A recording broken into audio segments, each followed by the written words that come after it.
Now, what happens then with a monopoly? Why do we imagine in economics that a monopoly is generally considered a bad thing? Well, like we saw last week, what the monopoly will do is it'll raise prices and it'll cut quantity. Why does a monopolist do that? Well, because the monopolist wants to make as much money as possible. So the monopolist jacks up prices, ratchets down quantity so they can drive the price up and get more money out of the consumers. So what happens? The monopolist winds up with a producer surplus of the new blue area here, which is the area, again, between the marginal cost curve and the price, the higher price, PM, at which they sell it. So what the monopolist is doing is changing, producer surplus from this triangular area to this sort of weird-shaped area. Doing that in order to increase producer surplus. What's happening to consumers? Well, under a monopoly, the price the consumers have to pay goes up from PPC up to PM, and the quantity of coffees that they get goes down. So instead of consumers getting, that area, consumers now get this smaller area. So consumers are a lot worse off under monopoly. But that's not actually why economists don't like it. Producers are better off, but again, that's not why economists don't like it. What economists are worried about is that whole area, the sum of the two. So how much does society gain in this market? And the answer is, it's less.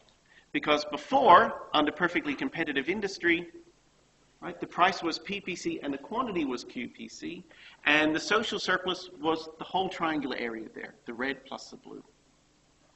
The monopoly comes in, the monopoly jacks up the price and reduces the quantity of goods provided in order to increase its producer surplus. But now you can see that social surplus is actually a lot less. We've lost that entire little triangle to the right there. Now again, you don't have to know this, but economists tend to call that deadweight social loss. It's meaning what sort of value does society give up because the monopolist is in here? It's really giving up, in a sense, the net value to society of the difference between QPC and QM, the goods that are given up. So, draw a little diagram. Okay. Got quantity and prices. And we're saying this is our marginal cost or supply curve, and here's our demand curve. Oh, what the hell? Oh, here we go. Look, it's slowly coming into focus. I wonder if I can change that. Okay. Anyway. Here's our market perfectly competitive price. Damn. That's terrible. Okay. And here's our perfectly competitive quantity.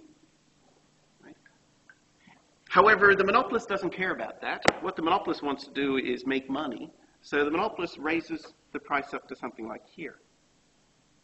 Charges a higher price, produces less,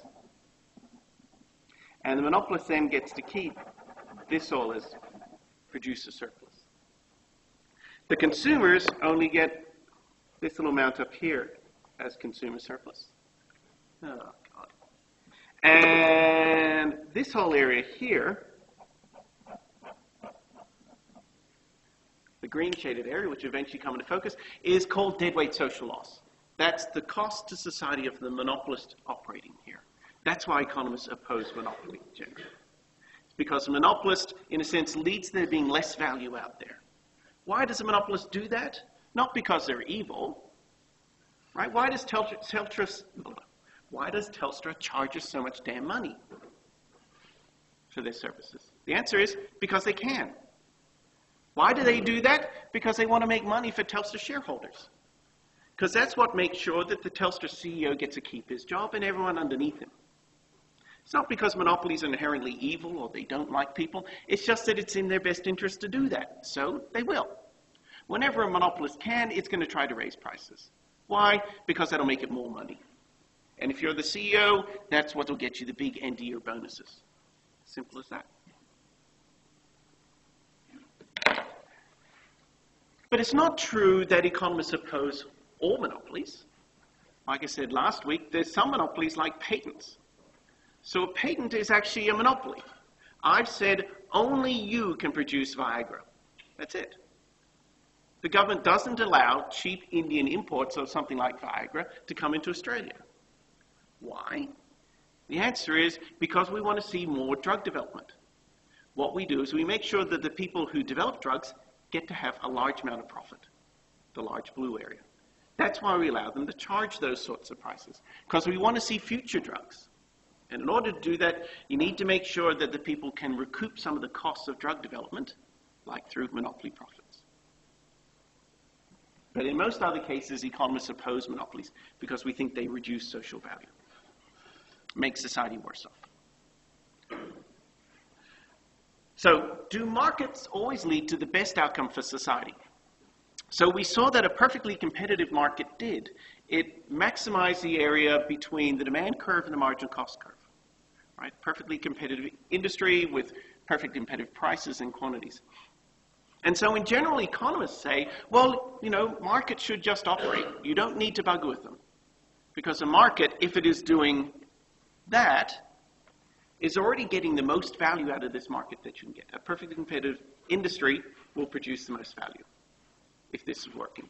And this was the sort of the invention of Adam Smith, this sort of concept, and he called it the invisible hand.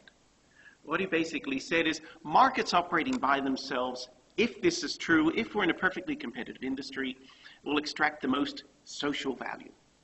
And it's not because the government is regulating them that they do these things. It's simply because people in the market, the producers, are wanting to make as much money as they can.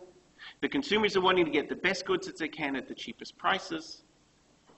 And the outcome of the interaction of those two groups will produce net social value. So invisible hand is this idea that in a perfectly competitive industry, the government doesn't need to bugger around to try to achieve better outcomes. If what you're interested in is social value like here, then you can't do better by the government coming in and changing things. So that's kind of the economist status quo. And that's why whenever you see politicians up there arguing about regulation, or we got to do this, we got to do that, this has got to change, often you'll have an economist on the other side saying, no, we don't need to do that, this is unnecessary, these sorts of interventions will lead to a worse problem.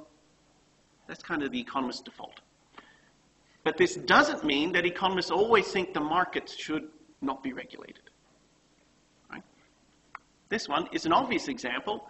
The market outcome here, where you just have one supplier, is a monopoly. The economist is going to say, no, you need to regulate this monopolist. Right? You might do something like, you might say, as we'll see later, put a price ceiling. So you might tell the monopolist, hey, you'd like to increase your profits by raising the price all the way up to PM, but we're not going to let you do that. We're going to regulate you so the highest price you can charge is PPC. And you'll meet market demand at that price.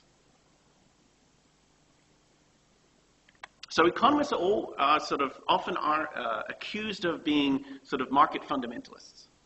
What people mean by that is economists oppose point blank every sort of attempt at regulating markets. And argue that's not true at all. Economists have a huge set of tools about when markets bugger up. And that's really what we'll be talking about today, is when does that not happen, and when does something else happen, and what sorts of things might we do to try and fix that.